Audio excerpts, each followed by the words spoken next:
All right, hi all, and welcome to part two of our week 3 lecture.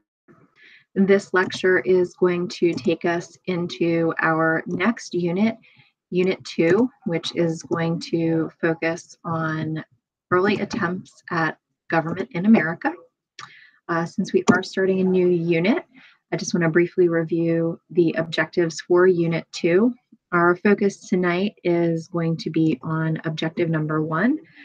By the time we part ways from this webcast, you should be able to explain the early forms of government that existed in our nation, including the creation of key documents and principles.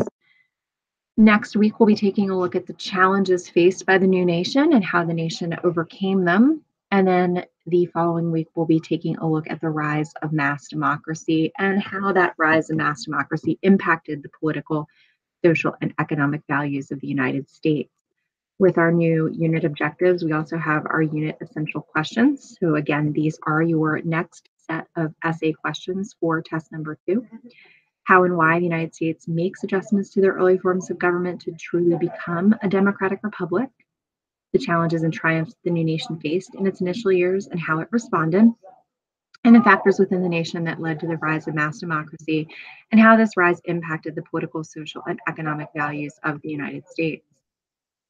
We're going to begin today with a step back to the period of time when the nation was involved in the Revolutionary War. So we do have some overlap here with our previous unit. In January of 1776, at the same time that Thomas Paine was releasing Common Sense, New Hampshire decided to formalize its colonial government into a new government with a constitution.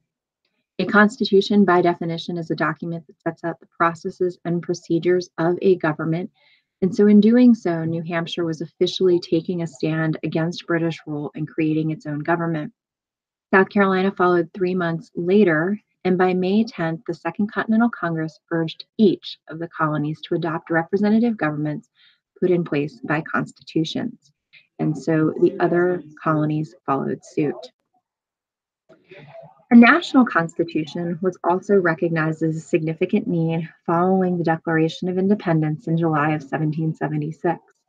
It would ultimately take the Second Continental Congress 14 months to develop our first national constitution, the Articles of Confederation.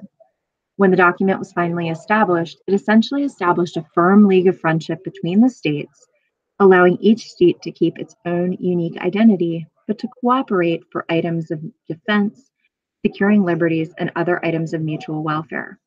The basic governmental structure under the Articles was very simple. It was only a unicameral legislature. No executive or judicial branch was a part of the nation's government under this new constitution. Instead, these duties were performed by the unicameral legislature known as the Congress of the Confederation. Now, although the Articles of Confederation had a strength believed to be at that time in allowing the states to do their own thing, many of the ways that the Articles of Confederation set up actually turned out to be weaknesses. There was only one vote for each state, regardless of size. And while equality sounds good, many of the larger states, such as Virginia and Pennsylvania, were unhappy with the fact that while they were being expected to contribute more, both in troops and taxes to the new nation, they still had the same amount of voting power as their smaller counterparts like Delaware and New Jersey. Congress was also powerless to lay and collect taxes and duties. The way that they were to fund the new government was through asking the states to give them, to donate money to them. Many of the states themselves were struggling to get their own government started, and so therefore they were hesitant to give up any tax money to the national government.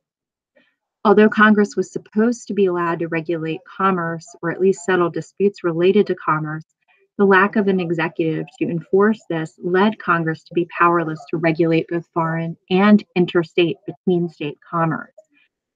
All 13 of the states were trading with different entities, and some of the states even set up their own relationships with foreign governments, which was in opposition to the Articles of Confederation.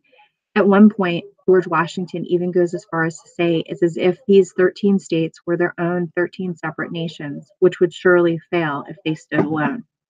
The states also did not effectively allow each other to trade amongst the states. For example, Pennsylvania might not allow someone from New York to bring goods through Pennsylvania to get to Maryland, as they were supposed to do.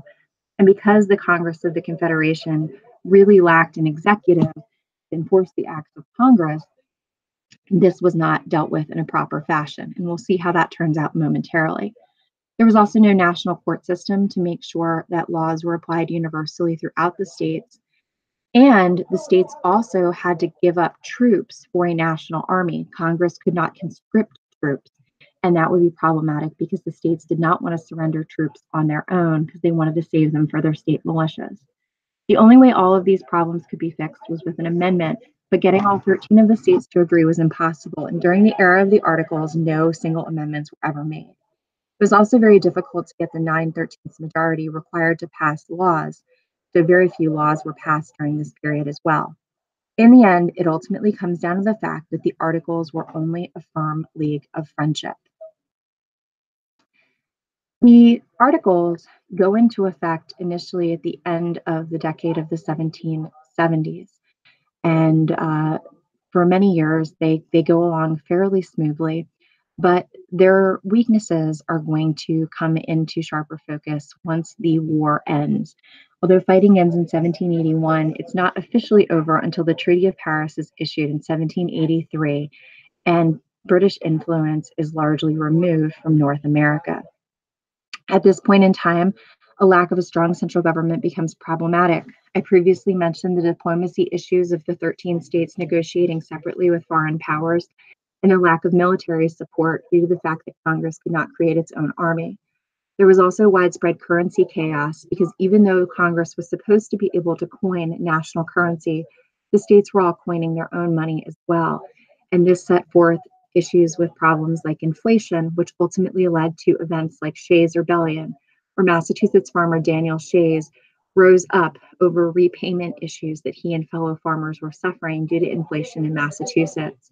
They raided several banks and judicial branches throughout the state and ultimately had to be stopped by the state militia. This was one example of why a stronger national government was needed.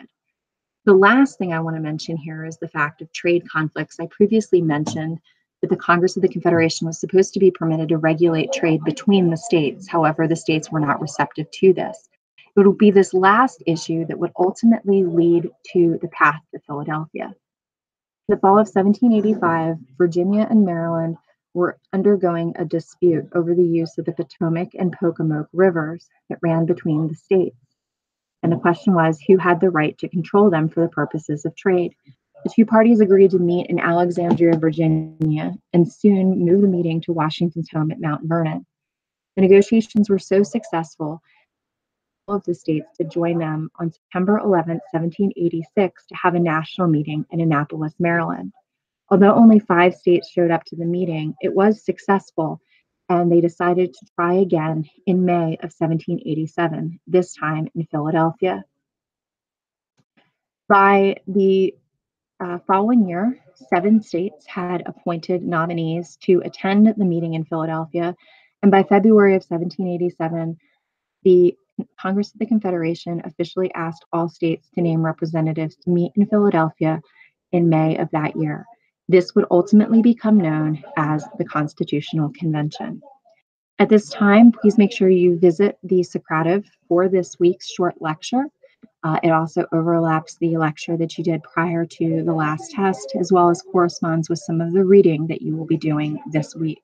If you have any questions, please feel free to contact me via email.